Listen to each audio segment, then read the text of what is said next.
গুরুত্ব সময়কে অবশ্যই মূল্যায়ন করতে হয়। আল্লাহ সুবহানাহু ওয়া তাআলা পবিত্র কোরআন মাজিদের 103 নম্বর সূরা আমাদের সকলের মুখস্থ আছে। সূরাতুল আসরে একজন মানুষ কি কারণে ক্ষতিগ্রস্ত হয় এবং কি কারণে লাভবান হয় এই কথাগুলো বলেছেন। আল্লাহ সুবহানাহু ওয়া তাআলা পবিত্র কোরআনুল কারীমের 103 নম্বর সূরা সূরাতুল আসরের 3টি আয়াত নাজিল করেছেন। প্রথম আয়াতটি ওয়াল আসর,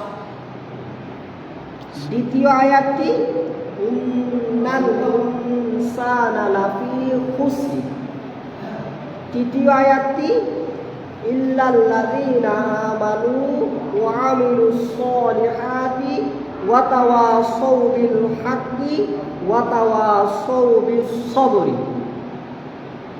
আল্লাহ তাআলা বলেন, এই তিনটি আয়াতে আল্লাহ তাআলা প্রথম আয়াতে সময়ের শপথ করেছেন, ওয়াল আসরি সময়ের শপথ, যুগের শপথ। আমাকে, আপনাকে, আমাদেরকে আল্লাহ তাআলা যে হায়াত দিয়েছেন ওই হায়াতের শপথ করে আল্লাহ তাআলা বলতেছে যে ইন্নাল ইনসানা লাফি খুসর, ইন্নাল ইনসান নিশ্চয় প্রত্যেক মানুষ লাফি অবশ্যই অবশ্যই রয়েছে খুসরিন ক্ষতির মধ্যে, ধ্বংসের মধ্যে। প্রত্যেক মানুষ ক্ষতির মধ্যে রয়েছে, তারা সময়কে যথাযথ ব্যবহার করতে জানে না। এই কারণে ইল্লা, তৃতীয় আয়াতে বলতে ইল্লা তারা ছাড়া, কারা? আল্লাযীনা আমানু যারা ঈমান এনেছে, ওয়া আমিলুস সলিহাত ভালো কাজ করেছে, ওয়া তাওয়াসাউ বিল হাক্কি ভালোর দিকে ডেকেছে, ওয়া তাওয়াসাউ বিস সবরি ধৈর্যের দিকে ডেকেছে।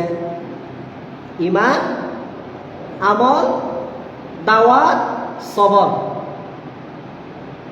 যারা ঈমান এনে ভালো কাজ করে ভালোর দিকে ডাকে ধৈর্যের সাথে, শুধুমাত্র তারা ছাড়া বাকি সকল মানুষ ক্ষতিগ্রস্ত। আল্লাহ তাআলা সময়ের শপথ করে বলতেছে। দুইজন এই সূরাটি নাজিল হওয়ার পর দুইজন সাহাবী যখন একত্রিত হতো, সর্বপ্রথম তারা কেমন আছো, কোথায় যাচ্ছ এটা জিজ্ঞেস না করে সর্বপ্রথম আউযু বিল্লাহি মিনাশ শাইতানির রাজিম পড়ার পরে এই তিনটি আয়াত শোনাতেন, এরপর কথা বলতেন। দুইজন সাহাবী একত্রিত হলে এই সূরাটি অবশ্যই একজন আরেকজনকে শোনাতেন। সাহাবারা তারা তো অর্থ বুঝত। দুইজন সাহাবী একত্রিত হওয়ার পরে এটা না শুনিয়ে তারা তাদের সাথে অন্য কোনো কথা বলতেন না। কারণ এখানে বলা হয়েছে, এখন আমি আপনি যে সময়ে কথা বলতেছি এই সময়ের শপথ করে আল্লাহ তাআলা বলতেছে, আমি আর আপনি যদি 4 প্রকারের মানুষের অন্তর্ভুক্ত হতে না পারি, অবশ্যই আপনিও ধ্বংসপ্রাপ্ত, আমিও ধ্বংসপ্রাপ্ত। ঠিক কিনা? যতক্ষণ আমি আপনি দাঁড়িয়ে কথা বলতেছি যে সময়ে, ওই সময়ের শপথ করে আল্লাহ বলতেছে, শুধু ইমানদারেরা সফল, শুধু ভালো কাজকারীরা সফল, শুধু ভালোর দিকে যারা রাখে তারা সফল, শুধু ধৈর্যশীলরাই সফল, বাকি সবাই ক্ষতিগ্রস্ত। তার মানে জাহান্নামী।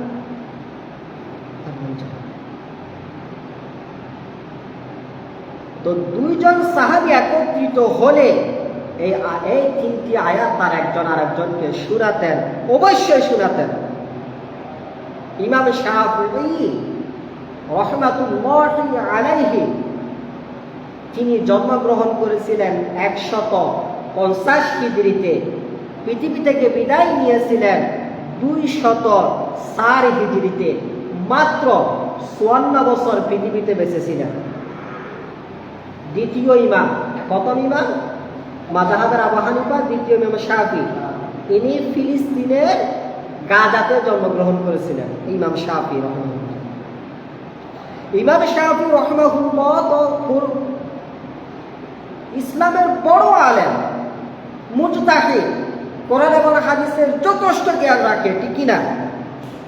ইমাম শাফি রাহিমাহুল্লাহ আলাইহি বলতেছে, লাউ তাদাব্বারুন নাসু হাদিহি সূরাতি লাউ আসিআতকুম, যদি মানুষ শুধুমাত্র সূরাতুল আসর নিয়ে চিন্তা করত, হিদায়াতের জন্য আর কোনো কিছু লাগতো না, এটাই তার জন্য তাকে জান্নাতে নিয়ে যাওয়ার জন্য যথেষ্ট হয়ে যেত। সুবহানাল্লাহ। ইমাম শাফিঈ পবিত্র কোরআনুল কারীম পড়ার পর, ব্যাখ্যা করার পর তার হৃদয়ে মনে হয়েছে, মানুষেরা যদি শুধুমাত্র সূরাতুল আসরটা পড়ত, সূরাতুল আসরটা জানত, সূরাতুল আসরটা বুঝত, সূরাতুল আসর অনুযায়ী নিজের জীবনকে গড়ত, হেদায়েতের জন্য, জান্নাতের জন্য তার বেশি কিছু লাগতো না। আসলেই তো তাই। ইন্নাল ইনসানা লাফি খুসর, সকল মানুষ ক্ষতিগ্রস্ত, ধ্বংসপ্রাপ্ত, জাহান্নামী, ইল্লাল্লাযীনা আমানু ওয়া আমিলুস সলিহাত ওয়া তাওয়াসাউ বিল হাক্কি ওয়া তাওয়াসাউ বিস সবরি, যারা ঈমান এনেছে, যারা সৎ কাজ করেছে, যারা সতের দিকে মানুষকে ডেকেছে, যারা ধৈর্য ধারণ করেছে, এই চার প্রকার মানুষই কেবল সফল মানুষ, ঠিক কিনা? আরে সব কথাগুলো বলে দিছি না? এই সূরাটি কখন নাজিল হয়েছে? এই সূরাটি মাক্কি সূরা, মক্কায় অবতীর্ণ হয়েছিল।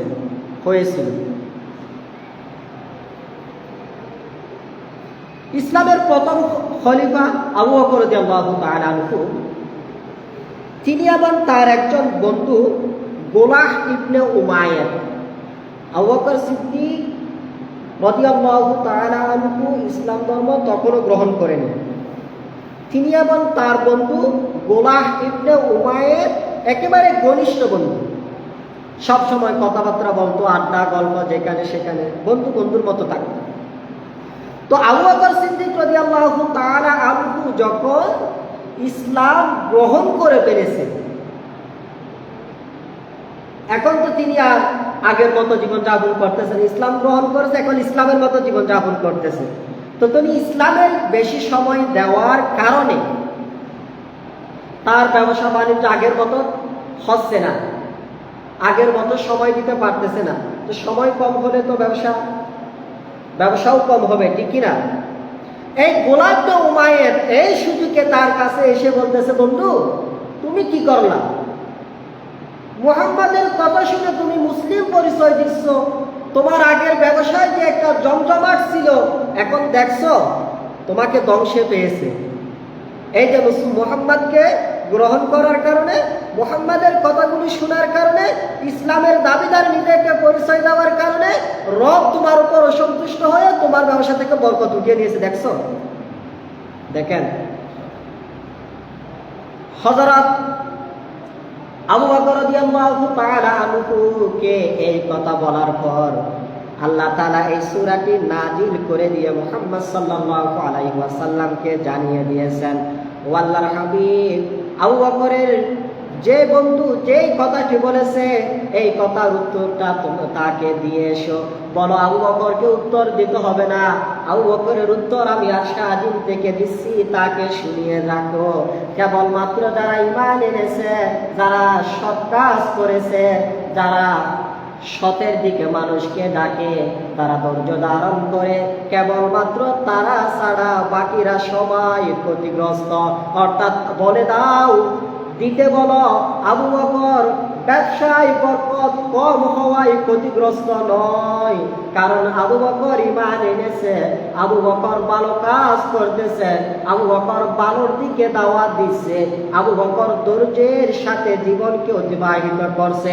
অতএব এই চারটি গুণ আবু বকরের ভিতরে থাকায় আবু বকর সফল, তুমি গোলাহ ইবনে উমাইয়া এবং তোমার বংশধরেরাই ক্ষতিগ্রস্ত এবং ব্যর্থ।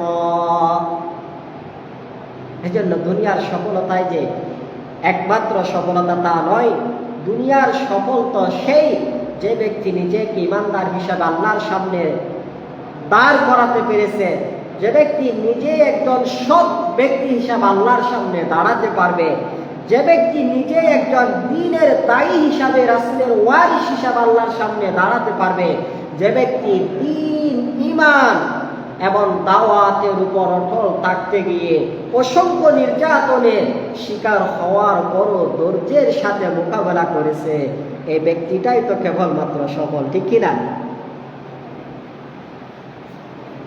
আর একজন ব্যক্তি মুসাইলামাতুল কাজ্জাব, আমরা সবাই নাম শুনেছি, ভণ্ড নবী দাবিদার, ভণ্ড নবী দাবিদার মুসাইলামাতুল কাজ্জাব। আমর ইবনুল আস মুসাইলামাতুল কাজ্জাবের সাথে ভণ্ড মিথ্যা নবী দাবিদার। 30 জন কিয়ামতের আগে 30 জন ব্যক্তি নিজেকে নবী দাবি করবে। মোটামুটি 25-এর উপরে দাবি করে ফেলেছে, আর কয়েকজন বাকি আছে, এরাও দাবি করবে, এরপর কিয়ামত হবে। তো মুসাইলামাতুল কাজ্জাব তিনি নিজেকে নবী দাবি করেছেন কখন? আল্লাহর হাবিব সাল্লাল্লাহু আলাইহি ওয়াসাল্লাম যখন পৃথিবীতে সশরীরে ছিল, হায়াতে জিন্দেগিতে, হায়াতে তৈব, আল্লাহর দেওয়া হায়াতে তৈবাতে ছিল, তখন তিনি নিজেকে নবী দাবি করা শুরু করে দিয়েছিলেন। তাই আমর ইবনুল আস তার কাছে গেলেন। তার কাছে যাওয়ার পর আমর ইবনুল আসের সাথে মশকারি করে, তুচ্ছ তাচ্ছিল্য করে মুসাইলামাতুল কাজ্জাব আমর ইবনুল আসকে বলতেছে, আজকে তোমাদের নবী মুহাম্মদের উপর কি নাযিল হয়েছে বলো তো? তো আমর ইবনুল আস রাদিয়াল্লাহু তাআলা আনহু সূরাতুল আসর তাকে শোনালেন। সূরাতুল আসর তাকে শোনানোর পর মুসাইলামাতুল কাজ্জাব বলতেছে, কি বলো, আমার উপরেও তো 3টি আয়াত নাজিল হয়েছে, কোনটি সঠিক? তো আমর ইবনুল আস বললেন, তাহলে আপনার উপর কি নাজিল হয়েছে আপনি বলেন তো। তো মুসাইলামাতুল কাজ্জাব তিনি বলতেছে যে, ইয়া ওয়াবুরু ইন্নামা আনতা উযুনানি ওয়া সাদরুন ওয়া সাইরুকা হাকরু ওয়া ফাকুরু। মুসাইলামাতুল কাজ্জাব তিনি বলতেছে যে আমার উপরে তো নাজিল হয়েছে সূরা আসরের পরিবর্তে। তো আমর ইবনুল আস বলতেছে, দেখি তোমার উপর কি নাজিল হয়েছে বলো তো। এই বন্ধ মিথ্যা নবীদার মুসাইলামাতুল কাজ্জাব নিজেকে নিজের পাণ্ডিত্য জাহির করতে গিয়ে তিনি বললেন, ইয়া ওয়াবুরু ইন্নামা আনতা উযুনানি ওয়া সাদরুন ওয়া সাইরুকা হাকরু ওয়া ফাকুরুন। এর অর্থ হলো, হে বিড়াল জাতীয় ছোট প্রাণী, হে বিড়াল জাতীয় ছোট প্রাণী, তোমার 2টি বড় কান এবং একটি বুক রয়েছে, এগুলো ছাড়া বাকি সব ফালতু অনর্থক।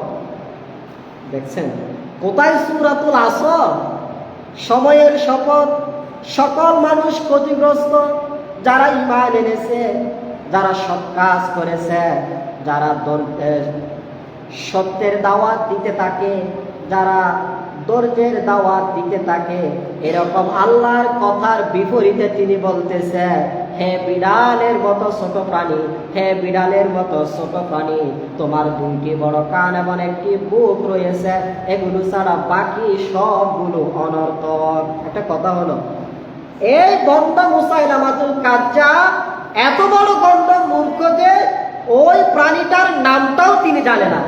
তিনি বলতেছে বিড়ালের মতো ছোট প্রাণী।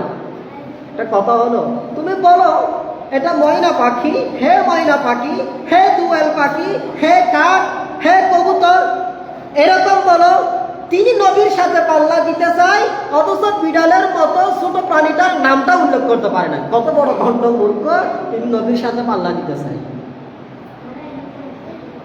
এই কথাটা বলার পর মুসাইলামাতুল কাজ্জাব এখন আমর ইবনুল আসকে বলতেছে, আমি যে বললাম ইয়া ওয়াবরু ইয়া ওয়াবরু ইন্নামা আনতা উদুনানি ওয়া সাদরুন ওয়া সাইরুকা হাকুরুন ওয়া ফাকুরুন। এই কথাটা শোনার পর তোমার কেমন লাগতেছে? তোমার অনুভূতিটা কি? তোমার কি বিশ্বাস হচ্ছে? এখন আল্লাহর হাবিবের সাহাবী আমর ইবনুল আস রাদিয়াল্লাহু তাআলা আনহু বলতেছেন, ওয়াল্লাহি ইন্নাকা লাতা'লামু আন্নী আ'লামু আন্নাকা তাকযিবু। ওয়াল্লাহি, আল্লাহর কসম করে বলতেছি, ইন্নাকা লাতা'লামু, নিশ্চয় আপনি জানেন, আন্নী আ'লামু, আমি জানি, আন্নাকা তাকযিবু, আপনি আপনি মিথ্যা বলতেছেন। আপনার কাছে কোনো কিছু নাজিল হয় নাই, আপনার কাছে কোনো কিছু নাজিল হয় নাই। আমি আমর ইবনুল আস সাক্ষ্য দিচ্ছি, ওয়াল্লাহি ইন্নাকা লাতা'লামু আন্নী আ'লামু আন্নাকা তাকযিবু, তুমি মিথ্যা বলতেছেন, আপনি সত্য বলতেছেন না। এই কথাটা আমার আপনার জন্য শিক্ষা। মুসাইলামাতুল কাজ্জাবের কত বড় দাপট! সম্পদের দিক থেকে, দুনিয়ার পাণ্ডিত্যের দিক থেকে খুব কম শক্তিশালী হলে নবীর যুগে, নবীর জামানায়, নবীর সাহাবীদের সাথে নবী বলে নিজেকে প্রকাশ করা এবং এর পক্ষে যুক্তি দিয়ে টিকে থাকার চেষ্টা করা, এটা চারটিখানি কথা নয়। আমি আর আপনি ফেসবুকে একটা ফুলস্কৃত ওয়াইফাই দেখি না। তিনি নবীর যুগে যে সময় কোরআন অবতীর্ণ করতেছে সরাসরি আল্লাহ তাআলা, সেই সময় তিনি কোরআনের বিপরীতে, আয়াতের বিপরীতে তিনার পাণ্ডিত্য জাহির করার মতো সক্ষমতা রাখতেছেন। এই ব্যক্তিটার সামনে আমর ইবনুল আস বুক ফুলিয়ে সাহস করে বলেছেন, তার বাসায় গিয়ে তার কথার প্রতি উত্তরে, আল্লাহর হাবিবের পর যেটি নাজিল হয়েছে এটি কোরআন, এটাই ওহী, অতএব আল্লাহর হাবিবের নবী, আপনি মিথ্যা বলতেছেন, আপনি যেটা বললেন সেটা বানিয়ে বলেছেন, আপনি মৃত্যু। এটার নাম ঈমান, এটার নাম ঈমান। আমরা তো সুদখোর, গাঁজাখোর, ইয়াবাখোর, জানাখোর, দুনিয়াদার মানুষ যদি আমাকে একটা চা খাওয়ায়, তিনি যা বলে আমি তাই বলি, ঠিক কিনা? আমাদের ঈমান এবং সাহাবাদের ঈমান আসমান জমিনের চাইতে আরো বেশি তফাৎ, আরো বেশি তফাৎ, আরো বেশি তফাৎ। এভাবে নিজের ঈমানের পরিচয় দিতে হবে। সত্যটাকে সত্য, সব জায়গায় সবার সামনে বলার সাহস, বলার হিম্মত। এই সাহস এবং হিম্মতের নামে ঈমান, এটাকে ঈমান বলে। এটাই রাসূলের প্রতি ঈমান। আমর ইবনুল আস এটাই প্রমাণ করেছে। তো সূরাতুল আসরে সার নির্দেশটা বুঝাতে গিয়ে 546 হিজরির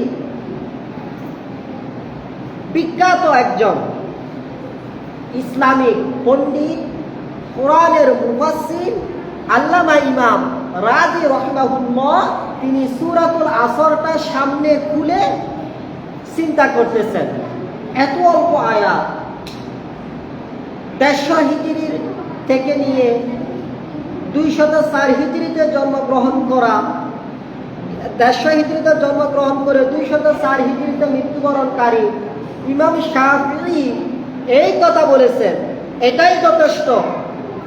আর আমি তো জন্মগ্রহণ করেছি, ইমাম রাজি বলতেছেন 546-এ, আর মৃত্যুবরণ করেছি 606-এ, সামান্য। এটার ব্যাখ্যাটা কি হতে পারে, কি হতে পারে, কি হতে পারে? তিনি চিন্তা করতেছেন। তিনি পড়ার টেবিলে এই সূরাটি সামনে নিয়ে চিন্তা করতেছেন। এমন সময় বাহিরে একজন ব্যক্তি, বিক্রেতা, বরফ বিক্রেতা, তিনি চিৎকার করতেছেন, ইরহামু মাইয়াদুবু রাসমালিহি, তোমরা দয়া করো ওই ব্যক্তির প্রতি যার পুঁজি প্রতি মুহূর্তে নিঃশ্বাস হয়ে যাচ্ছে। বড় বিক্রেতা বলতেছে ইরহামু, তার প্রতি দয়া করো তোমরা, মাইয়াদুবু রাসমালিহি, প্রতি মুহূর্তে তার সম্পদ নষ্ট হয়ে যাচ্ছে, অর্থাৎ বরফ গলে যায়, সেকেন্ডে সেকেন্ডে বরফ গলে যায় না। বলতেছে তোমরা বরফ বিক্রেতার বরফগুলো কিনে বরফ বিক্রেতার প্রতি দয়া করো, কারণ বেশিক্ষণ তোমরা যদি বরফগুলো না নাও, এমন একটা সময় থাকবে শুধু মাথার উপর ওই যে জুড়িটা থাকবে, বরফ থাকবে না, সব পানি হয়ে গলে যাবে। অতএব তোমরা বরফ গলার আগে বরফ থাকতে বরফ কিনে তোমরা তোমাদের প্রয়োজন মিটাও। এই কথাটা শোনার পর ইমাম রাজি বলতেছেন এটাই তো সূরাতুল আসরের চমৎকার অর্থ। তিনিও তখন বললেন ইরহামু, তোমরা দয়া করো, মাইয়াদুবু মাদুরাসিহি, সময়ের প্রতি, কারণ সময় প্রতি মুহূর্তে শেষ হয়ে যাচ্ছে। তোমরা তোমাদের হায়াতকে মূল্যায়ন করো, হায়াত শেষ হয়ে গেলে আর মূল্যায়ন করার কোনো সুযোগ থাকবে না। এটা ইমাম রাজি রাহিমাহুল্লাহ বললেন ইরহামু মাইয়াদুবু মাদুরাসিহি, বরফ বিক্রেতার এই কথাটাই হলো সূরাতুল আসরের সার নির্দেশ। সূরাতুল আসরের ব্যাখ্যা বিশ্লেষণ করতে গিয়ে আল্লাহর নবী, দয়ার নবী, মায়ার নবী মুহাম্মদ সাল্লাল্লাহু আলাইহি ওয়াসাল্লাম বললেন আনা আখিদুম বিহুজাতিকুম আনিন নার হালুম্মা আনিন নার ফাতাগুলিবুনি তাকহামুনা ফিহা। আমার উম্মতেরা, আমি তোমাদের উপরে শক্ত করে ধরে আমার আদেশগুলো, আল্লাহর আদেশগুলো আমার মতো করে মানিয়ে জান্নাতে নিতে চাই, অথচ তোমরা আমার আদেশ, আল্লাহর আদেশগুলো আমার মতো করে না মেনে হাসতে হাসতে জাহান্নামের দিকে যাও। সূরাতুল আসরের ব্যাখ্যায় আল্লাহর হাবিব সাল্লাল্লাহু আলাইহি ওয়াসাল্লাম বলতেছেন আমি তোমাদেরকে শক্ত করে, শক্ত ভাষায় বলে আল্লাহর আদেশগুলো আমার মতো করে মানিয়ে জান্নাতে নিতে চাই, আর তোমরা তোমাদের মনের কথা শুনিয়ে তোমাদের মতো করে চলে আমাকে উপেক্ষা করে জাহান্নামের দিকে চলে যাচ্ছে। ফাতাগুলিবুনি, আমার উপর তোমরা বিজয় অর্জন করতে চাচ্ছ, আমার চেয়ে বেশি বুঝি এমন বলতে চাচ্ছ, তাকহামুনা ফিহা, এরপর তোমরা হাসতে হাসতে জাহান্নামে চলে যাচ্ছ। এই জন্য তাহলে সূরাতুল আসরে ইমাম শাফি রাহিমাহুল্লাহ বললেন লাউ তাদাব্বারুন নাস হাদিহি সূরাতি লাওয়াসিয়াতকুম, যদি মানুষেরা সূরাতুল আসরটা বুঝতো তাহলে হিদায়াতের জন্য এটাই যথেষ্ট হয়ে যেত। ইমাম রাজি বললেন ইরহামু মাইয়াদুবু রাসমালিহি, তোমাদের সম্পদ, হায়াত নামক সম্পদটা প্রতি মুহূর্তে শেষ হয়ে যাচ্ছে, শেষ হওয়ার আগে তোমরা তোমাদের প্রতি দয়া করো, অর্থাৎ সময়কে সৎ পথে ব্যবহার করে তোমরা জান্নাতি হও। আর আল্লাহর হাবিব, দয়াল নবী, মায়ার নবী বললেন আনা আখিদু বিহুজাতিকুম আনিন নার হালুম্মা আনিন নার ফাতাগুলিবুনি তাকহামুনা ফিহা, আমি তোমাদেরকে বলতেছি আল্লাহর আদেশগুলো আমার মতো করে মেনে তোমরা জান্নাতি হও, অথচ তোমরা আল্লাহর আদেশগুলো আমার মতো না মেনে তোমরা তোমাদের মতো মেনে আমার চেয়ে নিজেকে খুব বেশি পণ্ডিত এবং পণ্ডিত হিসাবে জাহির করে তোমরা হাসতে হাসতে জাহান্নামে চলে গেছো। এটা আল্লাহর হাবিবের ভাষা। আসুন আমরা দিনকে ঠিক সেভাবে বোঝার চেষ্টা করি। আল্লাহ তাআলা তার হাবিবের মাধ্যমে যেভাবে বোঝানোর চেষ্টা, যেভাবে বোঝাতে চেয়েছেন, আল্লাহ কোরআনুল কারীমটা তার হাবিবকে দিয়ে 23 বছর ধারাবাহিকভাবে যখন যতটুকু প্রয়োজন ততটুকু নাজিল করে হাতে কলমে বুঝিয়ে যতটুকু দিয়েছেন, আসুন আমরা দিনকে ঠিক ততটুকুই বুঝি, ততটুকুতে আমাদের জন্য শান্তি, ততটুকুতেই আমাদের জন্য নিরাপদ, ততটুকুটাই আমাদের জন্য মঙ্গলময়, কল্যাণময়, নাজাতময়, মুক্তিময়, নিরাপদ। এর চেয়ে কমালেও আমরা বিপদে পড়বো, এর চেয়ে বাড়ালেও আমরা বিপদে পড়বো। কারণ আমরা সবাই আল্লাহর গোলাম। পরিশেষ আমাদের সবাইকে আল্লাহর কাছে যেতে হবে। আমরা যতদিন আছি, যতদিন থাকবো, আল্লাহর দয়া নিয়েই যেহেতু থাকতে হবে, আল্লাহর কাছে যেহেতু যেতে হবে, আল্লাহর নবীর শাফাআতই যেহেতু লাগবে, আল্লাহর জান্নাতেই যেহেতু যেতে হবে, আসুন আমরা আল্লাহর বিধানটা, আল্লাহর হাবিব যেভাবে যতটুকু যেরকম বলেছেন আমাদের বুঝে আসুক বা না আসুক, সহজ মনে হোক বা কঠিন মনে হোক, আমরা ঠিক ততটুকুই মানার চেষ্টা করি, ততটুকুই বুঝার এবং বুঝানোর চেষ্টা করি। তাহলে কিয়ামতের দিন আর বেশি কথা বলতে হবে না। আর যদি আমরা আমাদের মতে করে বুঝি, তাহলে বলবে এটা কুত থেকে, আমি বলবো অমুক থেকে, অমুককে বলবে তুমি কুত থেকে, তিনি বলবে অমুক থেকে, আবার অমুককে বলবে তিনি কুত থেকে, তিনি বলবে, মনে করেন আমাকে জিজ্ঞেস করলে এটা কোথায় পেয়েছেন, আমি বলবো আমার বাবার থেকে শুনেছি। আমার বাবাকে জিজ্ঞেস করবে এটা তুমি কোথায় পেয়েছেন, তিনি বলবে আমি আমার বাবার থেকে শুনেছি। আবার তিনাকে জিজ্ঞেস করবে আপনি কোথায় পেয়েছেন, এটা আমি আমার মসজিদের বড় হুজুর থেকে শুনেছি। বড় হুজুরকে জিজ্ঞেস করবে তুমি কোথায় পেয়েছেন, তিনি বলবে এটা আমি আমার পীর থেকে শুনেছি।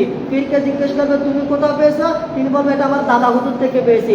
দাদা হুজুরকে বলবে এটা কোথা থেকে পেয়েছো, তিনি বলবে এটা আমার নানা হুজুর থেকে পেয়েছি। এভাবে কিয়ামতের দিন হয়তো সময়ের পর সময় আমরা আল্লাহকে ওই প্রশ্নের উত্তর দিতে গিয়ে আটকে যাব।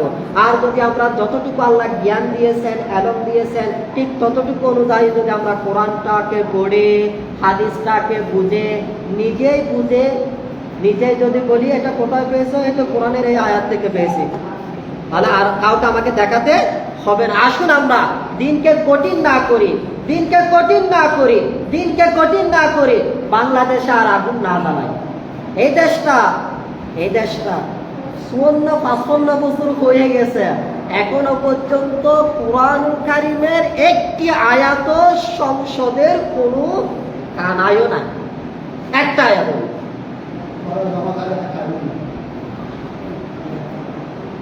একটা আয়াত নেই। অথচ এই দেশে সবাই মুসলমান। আর এই দেশ শুরু থেকে আজ পর্যন্ত যারা শাসন করেছে, নেতৃত্ব দিচ্ছে, সবাই মুসলমান, সবাই মুসলমান, কোথাও দিন নাই।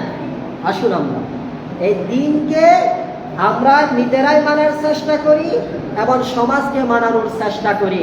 আল্লাহ আপনি দয়া করে দিনকে বুঝার, দিনকে বুঝানোর, দিনকে মানার, দিনকে মানানোর, দিনকে অনুসরণ করার, দিনকে অনুসরণ করানোর তৌফিক আমাদেরকে দয়া করে দান করুন। আমিন। ওয়া মা তৌফিক ইল্লা বিল্লাহ।